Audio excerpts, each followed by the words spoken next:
ભાઈ ડાકોર આવ્યા છે આજે સમજો પાર્કિંગ કરી જસ્ટ ગાડી હવે જાય છે દર્શન કરવા ભાઈ ડાકોરના ઠાકોરને જો આ ધજા ચડવા જાય છે સરસ મજાની આ લોકો પ્રેમથી ચડાવે છે ધજા અમે દર્શન કરીને બહાર આવી ગયા અને તાપે હતો જરા પણ વાંધો ન આવ્યો અને રવિવાર હતો એટલે થોડીક મીડિયમ ગળદી હતી પણ દર્શન થઈ ગયા સરસ મજાના એટલે કાંઈ એટલો બધો વાંધો આવ્યો નહીં આ જોઈ લ્યો તમે ડાકોરનો નજારો પછી અમે બહાર આવ્યા ત્યાં તો આ કાચી કેરી ફાલસા વરિયાળી એવું બધું મળતું હતું અમે જરા લઈને ચાખ્યું કે ભાઈ આવે મજા પછી અમે જરાક આગળ ગયા ત્યાં બાપાલાલ ગોમતી ઘાટ ગોટાવાળા આવી ગયા પણ અહીંયા તો તમે જોવો ભાઈ કીડિયારું ઉભરાણું હા ગોટા લેવા માટે એટલી પબ્લિક અમે લઈ લીધા જરાક ગોટા અને પછી વિચાર્યું કે ગોમતી ઘાટમાં હે ને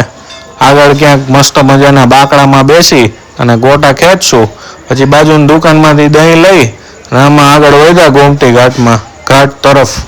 ત્યાં ડકનાથ મહાદેવનું મંદિર આવી ગયું જય ભોલેનાથ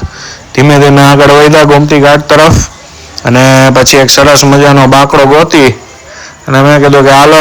ભોજન કરી લઈ ભજીયાનું ભોજન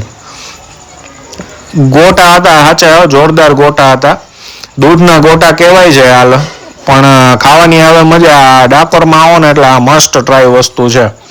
બરાબર એકવાર ટ્રાય કરવી જરૂરથી પછી અમે ગોમતી ઘાટ ઉપર આવી ગયા અને અહીંયા જો આ ઘોડા ઉપર ભાઈ બધાને બેહાડીને બધાને રીલું બનાવ પછી અમે ડાકોરની બજાર છે અહીંયા બધા વાસણો અને ઘરવખરીનો સામાન બધો મળે છે સરસ મળે છે એકવાર આંટો મારો આની અંદર તમને જરૂરી ઘરમાં જરૂરી વસ્તુઓ આની અંદર મળી જશે અને સારી છે